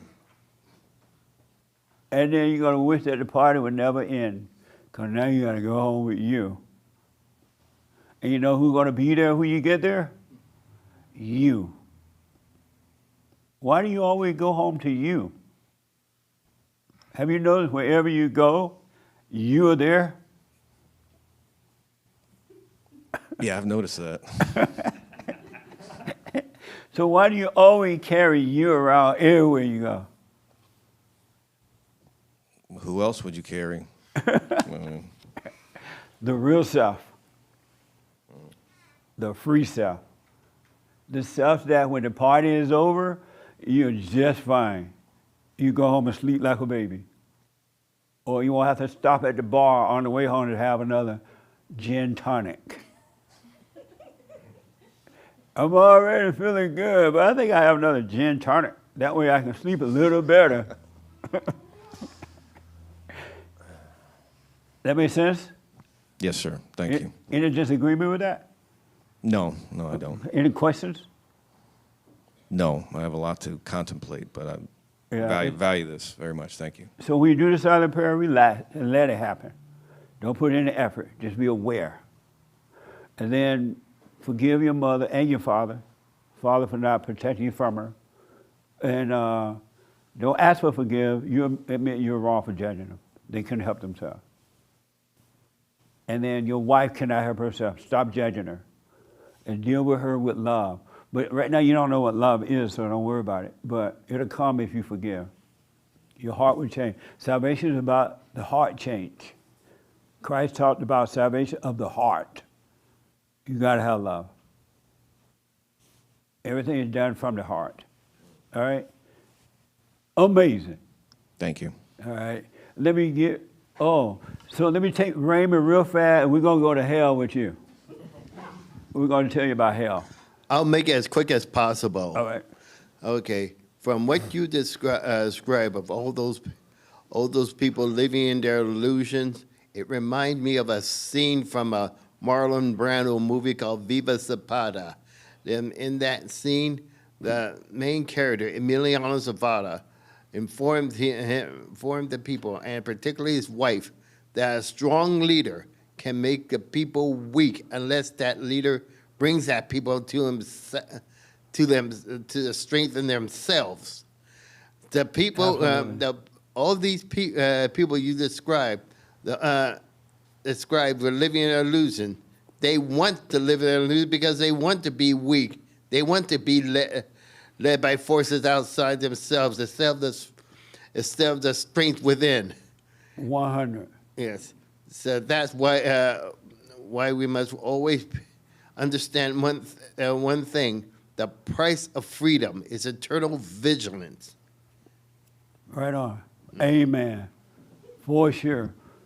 Yes. I'll just speak for myself. Like, I still have a real fear of being nothing.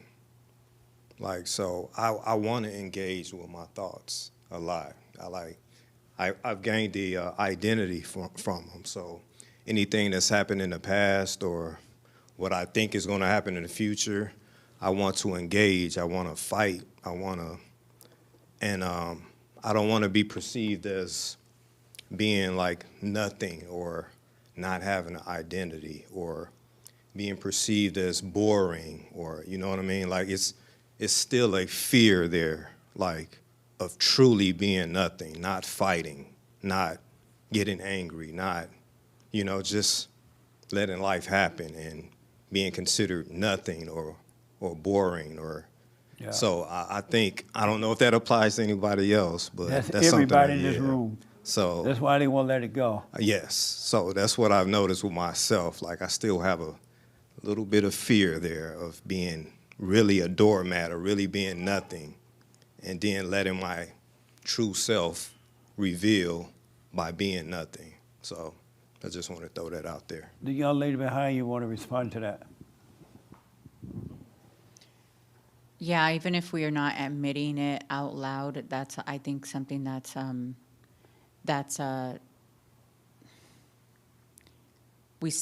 yeah, it's a fear, I think, for everybody. I know myself included. There's times when I don't seem to care about much, and then there's times where I'll get a little interested in something, and then I could already see the identity creeping in. Yeah. But it's like I'm trying to find, I don't know if I'm trying to find, but I could see it. I could see it, and I don't know. I think when you've kind of felt like your whole life like you were a nobody, but there was emotions behind it, you sort of still felt like you were somebody because these emotions were making you believe that. And then when you take the emotions away and then you're like, I really am a nobody, then it's like a downer. So those emotions kind of make you feel something about it, I think. And I also wanted just to comment, is that I noticed the two gentlemen that talked about their ex-wives. It just kind of made me realize how every time we give somebody a title, it's like an expectation comes along with that title. Ownership, absolutely. And even like when we talk about that we need to go forgive our mothers, it's making me remember when Jesus called his mother woman, and it's almost like it's making me realize like I should have just seen my mom as a woman, not my mom. Like that title that the all the false expectations and fakeness that comes along with that.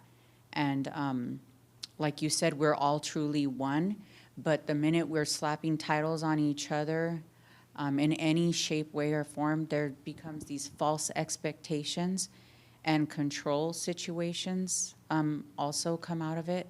So it's almost like it's making me realize, like, if I do have somebody in my life, not just to see them like anybody else. And maybe that's partly why the anger comes in, is because, you know, you're remembering that identity.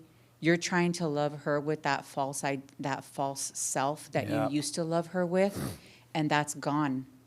That's no longer there if you've really forgiven. And maybe that's part of the issue, is that there isn't real forgiveness He got to yet. forgive his mama. Yeah. 'Cause he married his mama. Yeah. We all marry our mothers, even if it's in the form of, if it's a man, they still have our mother's identity. Even women marry their mama. Their husband is their mama. Yes. Same spirit. Amazing. Thank you. Daniel, what will you say to him?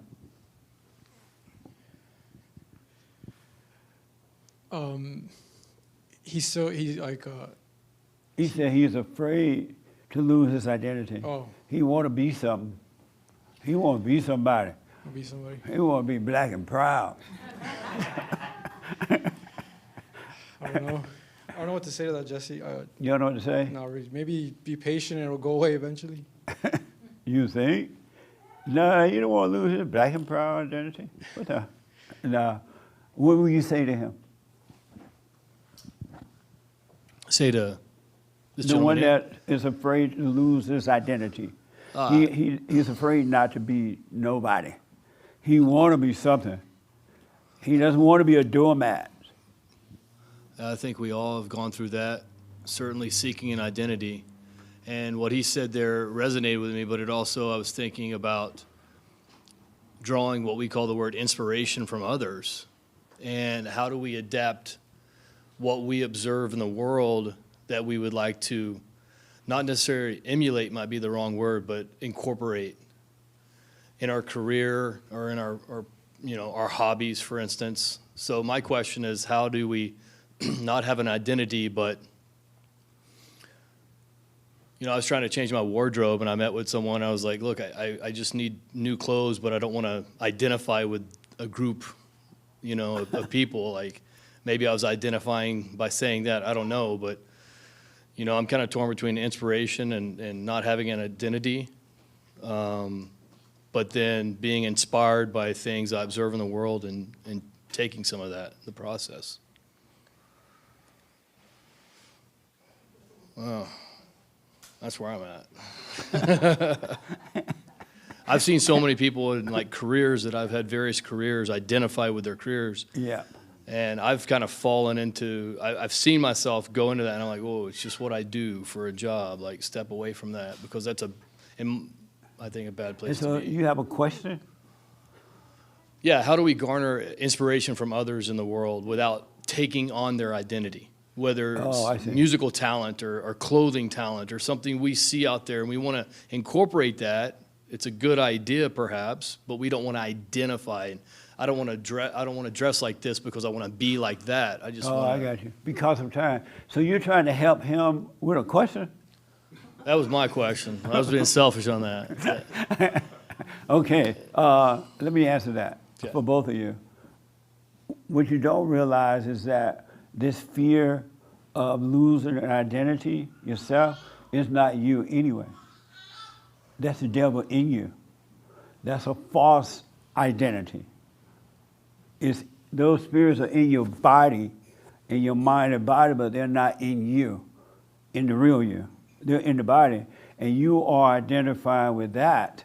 And so when you say, I'm afraid to be a doormat, I'm afraid not to have an identity, the voice of Satan is speaking through you, using your voice, telling you that, and speaking that out loud. That's not you. Those are the demons that's in the spirit and in the mind, in the body and the mind. It's not you. You have no identity to lose except for false identities.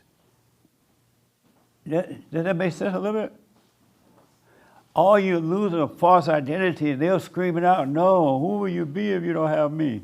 Who will you be if you don't be you, if you be a doormat? Who will you be if you don't have those emotions, if you let people walk all over you? Who will you be? Those are the demons. That's the language of the devil. The devil telling you that. That's not you, folks. That thing is in your body, it's not in you. That's not your identity at all. The devil telling you that. He's the one feeling like, oh, they disrespecting me. That's the devil saying that, but he's using your voice. That help? Mm-hmm. And as far as somebody else, what they're doing, I appreciate talents in other people. I'm like, wow, that's amazing that he do that. And if I want to learn from him, I ask them to help me with it. But I don't have to identify with it to appreciate it. Mm. You know what I mean? Mm-hmm. So you appreciate it, but you can do that you have appreciation without identifying. Mm. And you can learn from them without identifying. That makes sense because I think the same way, and I certainly don't want to. I recognize what you say here about the identity, right? And that's why I'm more cautious about it in my affairs when I do that because I'm like, okay, I see that, I'm inspired by it, but I don't want to start taking on that identity. Well, and just be aware of it, though. Don't fight against it. Don't try to prevent it from happening. The awareness will do that for you. I see. It'll fight for you. But don't you try to fight because you're being willful and playing God if you do. And you'll lose. Of ourselves, we can do nothing. And of ourselves, we know nothing. All right? Mm-hmm. We can't do anything. We let go and live. Let life happen. Do you understand that now about the identity? That's not you that is afraid of letting go. Yeah, I always recognized it wasn't me. I guess I'm just being honest. I think that's what's kind of holding a lot of people back from it is just dropping all that stuff. Absolutely. Yeah, including myself. Right. I just wanted to put myself out there, but yeah. That's why I know when it's free, they don't want to let it go. They can let it go if they truly want to be free. They'll be free. They'll drop it all. All you do is drop the thought. When you drop the thought, you dropped it all. It's over. It's just plain on over. But you keep talking to the empty chair. You keep watering grass that's not there, flowers, but that's all it is. It's just a thought. It's not real. It's just a thought. Let me deal with the devil first. And then I'll come to you. I know I see your hand because of time. So restate your question. Make a long story short. So when I was in a state of hell and I was just trying to figure out why God sent us here to like deal with this, Right. even though he sent his son here and the devil is defeated, like all that's done. So when I'm going through this hell, what is it that I'm really going through if the devil is defeated? Right. Okay. And Doug want to put his little 2 cents in real fast.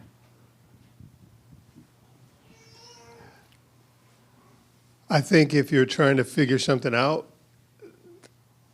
then you are in hell. And I say that because a couple weeks ago I had to go through something with HR, my boss, somebody else, and I'm dealing with them, and about 2 weeks before the thought started. And I'm literally thinking that, I don't know if I was totally thinking this, but the thoughts were that I was wrong. So 2 weeks of that, and then the day comes that I got to deal with HR. And so I'm sitting there in the middle of this thing. My hands are sweating, but my neck is sweating. It was just hot in this little room. And I realized that, all of this is just because I'm in my thoughts, right? So here's how here's a little brief And of make how long it story went. short because of time. So I was sitting there, and I'm like in my thoughts, and I'm tensed up, and then I'm realizing I'm not, and I kind of relax. And then I get back in my thoughts, and then I realize that I'm not. So I'm literally like this throughout the whole thing. It lasted about an hour. And what I realized is that there's nothing for me to do other than be aware of the thought. The problem with people, me maybe especially, is that I'm always trying to figure out how to fix something. So my problem was I was trying to figure out how to not be sweating, how to, and the thoughts are so strong that they'll make you say or do something to make you look like you did it, make you look wrong. And all we're supposed to do is watch those thoughts. We're not supposed to try to figure them out. We're not supposed to sit there and put up a wall. We're not supposed to do all this stuff. The wall is there if we're sitting there paying attention to our thoughts. The wall is there, I promise you. Everything works out. It's kind of like he's trying to figure out how he's going to face his mama. He's all scared, so he's trying to tip up on her. When all he had to do is really go to her, shaking his boot. But I want to get... And to maybe answer your question. About the hell thing. You're not going through anything. The only time you're going through something is when you're sitting there talking to that empty chair. And really, in that sense, you're not going through anything either. It's just you're in hell, right? But you are not going through anything. It's just that you've believed the thoughts that told you that you are going through something. And how long is it going to take, and why do I got to be here, and all that's just more thoughts that you've believed in. And the hell, there is a hell, just to add to it, and the hell is in you. That's the hell. Your fears, your thinking about the past, your judgments, your loneliness, your anger, your sadness, your lostness, your divided self division. That's the hell. There is a hell. It is in you. But when you overcome that hell, there's no more hell. Only heaven. And that will be in you too, in the heart. So, and God didn't put you here to go through this because he told you, and you didn't listen, that all of your sins are forgiven. You're free now. The devil has been defeated. He has no power, no authority. He roared like a lion, but he's lying. He's lying to you. But you keep believing the devil, and that's what's keeping you in hell with the devil. You won't let the devil go. You keep believing him. You keep communicating with him. You keep reacting. The only hell that you have is inside of you. And that's an illusion too, as the devil said. It's not even real, but that's the hell. Okay. And you don't need to go through that because it's been done. It's been finished, but you won't let the light take the darkness away from you, from your mind. Okay, that makes sense. So I'm kind of feeding into this illusion when it already has been wiped away. Like I'm the one Absolutely. buying into it. Absolutely. Okay. 100%. Yeah. The moment you stop communicating, believing, reacting to thoughts, heaven is right here, right now, all the time, right here. It's always been there. But you keep going into the dark, you go away from it instead of staying with it. You let the thoughts take you away from it. Oh, here, I said that was the last man I was going to be with, but this one is cute. And you lead one hell to go right to another one. Because there's one thought, maybe this one is right. This thought may be telling me the truth because I feel something, but it's another lie. The hell is in you. And that's why you see hell come through people. That's all that's in them. It's not out there, it's in you. Amazing, huh? That is. And God is not letting you go through anything. You're going through that because you want to. He made you free. That makes sense. Right on. Yeah. Did you make the sweet potato? Wow, I just put it all to it. I saw sweet potato in your face. Hi.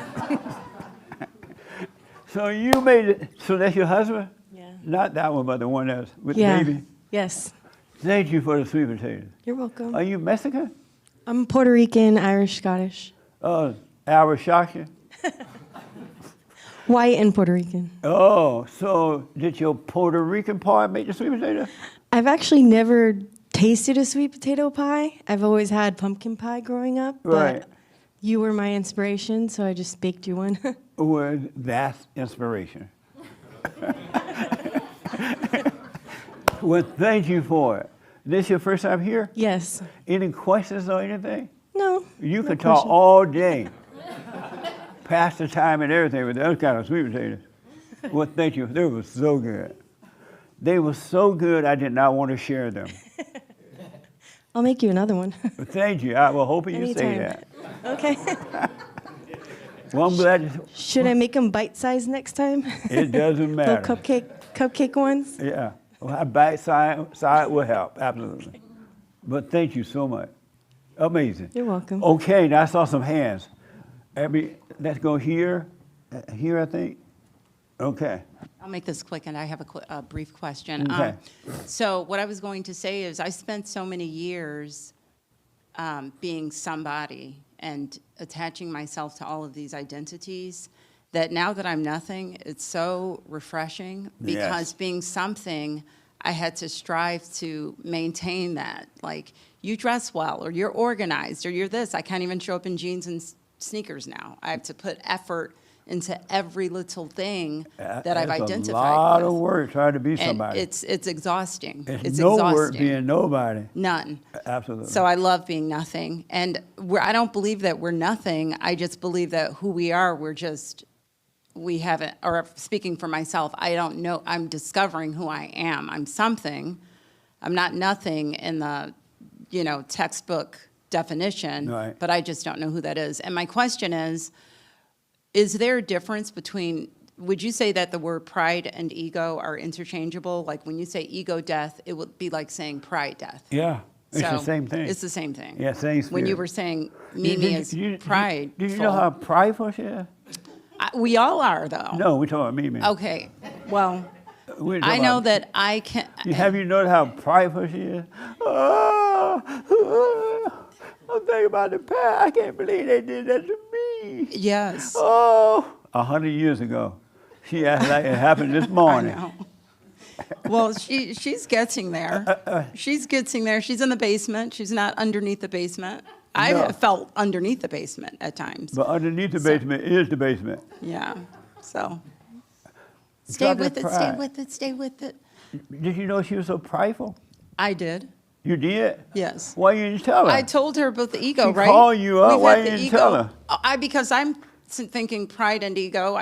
We've spoken about the ego. Anytime thing. we try to defend ourselves from evil, anytime we cry and carry on, that's pride. I agree. And they love the And I pride. call it ego death. That's why we're here. Well, tell us she's prideful. That hurt more. Okay. From now on, I'll say Right. prideful. Right. May I answer the? Yeah. Yeah, you had to hurt the devil.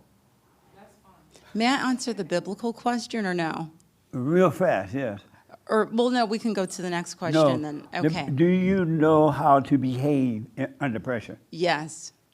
And how do you behave? I behave by not. I don't behave. You behave by what? I don't behave. You don't? No. Why not? I'm very calm. I'm very cool and collected. Now, the only thing that's different, though, is before I began overcoming, I would want to find a solution for whatever the calamity. Oh, okay. But now I just don't do anything. I just sit in it. Amazing. Yeah. Thank you. Do you know how to behave under pressure? Do I know how to behave under pressure? I was thinking about this question. I would say I just don't react. I mean, pressure in itself is an illusion, so don't even believe that you're under pressure. Yeah. Okay. Yeah. How about you? Yes, I just don't tell anyone. You don't tell anyone? Yeah, because then they're going to use it against me. Amazing. Okay. How about my sweet potato lady? Do you know how to behave under? She made the best. Huh? Yes. Does it make you want to slap your mama? It made me want to go to Indiana. My family member heard me, my sisters heard me say this before. They're like, what are you talking? How you gonna say that about your mama? I was just playing. But it made me want to go to Gary, Indiana, go out to the grave site, dig her up, pick her up in that casket, smack her.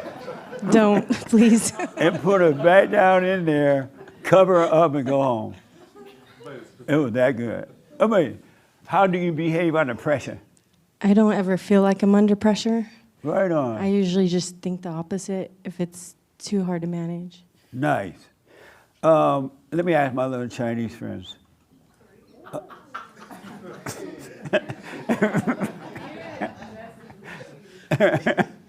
Oh.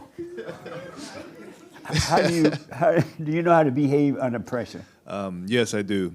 And how? And it's to realize that pressure is just an illusion. It is. It's a mixture of anxiety, stress, doubt, all that, which are all just demons, and they're all fake. So 100%. Nice. My other little Chinese friend. Oh, Korean. Why they look like Chinese? As long as you don't call us Japanese, it's cool. Oh, right.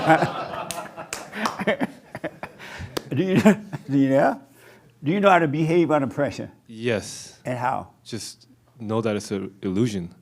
It is. It's just an illusion, and then you just take care of the situation. It's not happening to you at all. Isn't that amazing?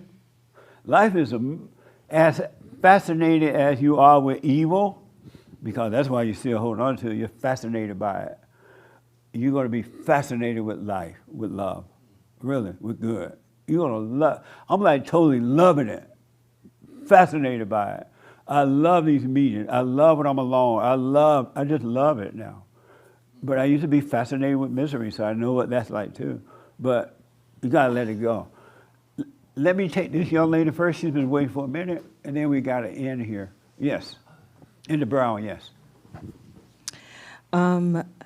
When you say that you've made something your God, what do you mean? Your husband, your clothes, your house, your things. When you love that, you really hated it, but when you love it, you made it your God. That's why when you lose it, or you're afraid somebody's going to take it, or something's going to happen, you're afraid that you're losing your God because you've identified with it. And you don't want to lose it, so you have pain when it's no longer there. Oh, so the sign that you've made something your God is pain? Yes. Of loss? Absolutely. It could be good pain or bad pain. You could be getting it and feel good about it. That's your God. You can lose it and feel bad about it. That's your God. But when you feel nothing about it, it's not your God. There's only one God. So what do you do when you realize you're feeling good or bad about something? Just watch it. Don't judge it. Don't judge yourself. Just see that you are, feel not, don't judge it. Even if you don't catch a thought and you feel something, just be aware and do nothing. And the light will take care of it. So there are so many gods. A whole truckload Bunch of them. God. Absolutely. A whole truckload. Last word, yes, sir. You know, about behaving under pressure. Do you know how to biblical question. behave under pressure? Do you mean practically or spiritually? I mean, do you know how to Yeah. behave under pressure? Under pressure. Practically, you know, it's right. Iranian pressure or white people pressure? Whoever's paying me. Well, you know, under pressure, Give me a I short work answer. under an old man, and by I mean an old man, my father. It's, you know, very hard sometimes, but I feel I can handle it. He's, you know, sometimes when we have to go to work, hey, he calls me early, like, hey, are you up? Hey, come. Nah, don't worry, Dad. I mean, I'll get it done, and we do get it done. Who do you hate most, keeps the pushing me, Iranians or pushing your me. daddy? Huh? Who do you hate most, your daddy No, I or don't the hate him. I Iranians? don't hate him. I don't like him pushing me, pressuring me. All right. Like, Well, who's now- pressuring you? You know? Now you're pressuring me. We're because of time. independent, you know? It's like we're not working for a corporation or a company, you know? Okay. I got it. I got it Yeah. in. But yeah, spiritually, like, is there a spiritual pressure or? Pressure period. Pressure, yeah, I behave. All right. Yeah. But that's what's wrong with you? Why you look like you beat your husband? Did you beat your husband this morning? No. What? No. Why you look all Muslim-like?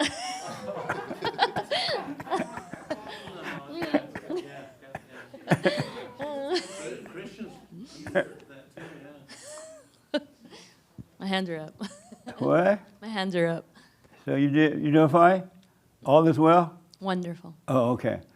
All right, I'm glad to see you. You saw I had my shirt on Tuesday, right? Did you see that? Nice shirt. Lovely. But you're doing fine. Wonderful. But why you look like this? Okay, well, you're fine. I am out of time. We're going to deal with that biblical question more Monday. But I have a brand new biblical question. And what is it, Hake? Go to Hake with the mic. Oh, yeah.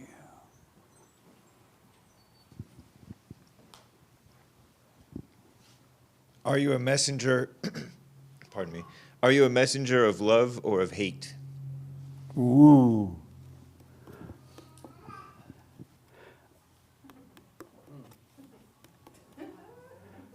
Let me ask Miss Prideful lady here first. Are you a messenger of hate or of love? Based on today, I do not have love to be anything other than the other one. So, And so which one are you? a messenger of hate. Amazing. I don't say that with any pride. Let me ask my daughter if I had one. Are you a messenger of love or hate? A messenger of love, because if I don't know what to say, I just say nothing now, and I don't try to act like I know everything anymore. Amazing. Right on. That's the biblical question for this week. And to your question about, you asked, should you have a goal, I think, right? No goals. No goals. Let life happen for you. You don't know what you want. If you're taking a trip, you plan your trip. I'm leaving, going on vacation next week, write it down, but have no goals. Go to work, do your job, and let it just happen itself. And that way you will always be at peace, because it's stressful trying to have a goal. And then when you get there, now you need to add to that goal. It's not good enough. Yeah, right. Have no goals. Let God take care of you. Go to work, save your money, do those things, but have no goal. That make sense? Okay. I am out of time. So the whole message today is we need love. Love is everything. Without love, you're nothing. You have nothing, you ain't nothing. The love I'm talking about is not a feeling love. It comes from above. And you got a salvation of the heart. The kingdom of heaven is right here, right now. And your soul needs to be of love. And the only way that's going to happen, you got to drop the anger. You must forgive. Hold nothing against anyone, including yourself. And love your neighbor as yourself. Love your enemy. And I promise you perfect peace. All right? But you got to have love. If you really, really read Christ's message, it was all about love. It was all about here's the way to heaven. Here's the way to the Father, to love as I love you. Love as God love you, love others, and you'll be fine. I promise you. Drop the anger, all right? I'm out of time. The women's forum this Thursday, the ladies forum at 7 p.m. Come on down. We'll do the super chats tomorrow. Do the silent prayer. Stay with it, but forgive. And every human being got to forgive their mama. Ain't no way around it. No such thing as a good mother. Forgive her so God can forgive you and forgive your father. They had the same problem you have that came from them to you. All right? Bye. It's been fun. Bye.